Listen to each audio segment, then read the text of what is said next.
এ পর্যায়ে আমরা পাঠ্য বইয়ের 161 পৃষ্ঠার একক কাজ সম্পর্কে আলোচনা করব। আমাদের বলা হচ্ছে নিচের খালি জায়গায় 120 ডিগ্রি এর একটি জ্যামিতিক কোণ আঁকো।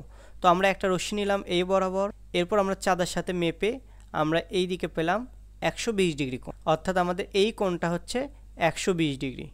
এক্ষেত্রে আমাদের এটার নাম দিলাম এ, এটার নাম দিলাম বি, এটার নাম দিলাম সি।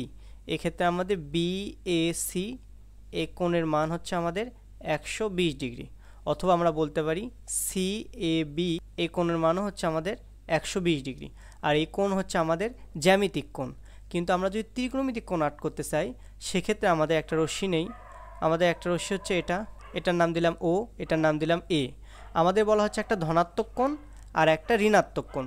তো ধনাত্মক কোণ অঙ্কনের জন্য আমাদের একটা রশ্মিকে ঘড়ির কাঁটার বিপরীত দিকে ঘোরাতে হবে, অর্থাৎ একটা রশ্মিকে আমরা এখান থেকে ঘুরে নিয়ে গেলাম এই দিকে। সেক্ষেত্রে এই বরাবর যদি আমরা দাগ টানি, এক্ষেত্রে এই কোণটা হচ্ছে আমাদের 120 ডিগ্রি কোণ, আর এক্ষেত্রে ঘূর্ণন হয়েছে ঘড়ির কাঁটার বিপরীত দিকে। এই কারণে আমাদের এই কোণটা হচ্ছে পজিটিভ, অর্থাৎ এই বিন্দুর নাম দিলাম আমরা পি। আবার ও এর রশ্মিটা নিলাম আমরা এখানে, এই বিন্দুর নাম দিলাম ও, এই বিন্দুর নাম দিলাম এ। আমরা যদি ঘড়ির কাঁটার দিকে যাই 120 ডিগ্রি পরিমাণ, সেক্ষেত্রে যে কোণ উৎপন্ন হবে এই কোণটি হবে আমাদের -120 ডিগ্রি কোণ, এটির নাম দিলাম আমরা পি।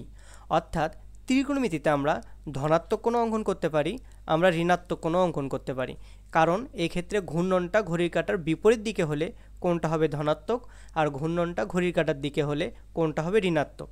কিন্তু জ্যামিতির ক্ষেত্রে এরকম ঘূর্ণন নেই, সেক্ষেত্রে আমাদের দুইটা রশ্মি অঙ্কন করতে হবে এবং রশ্মি দুইটার মধ্যবর্তী কোণ দিতে হবে আমাদের 120 ডিগ্রি।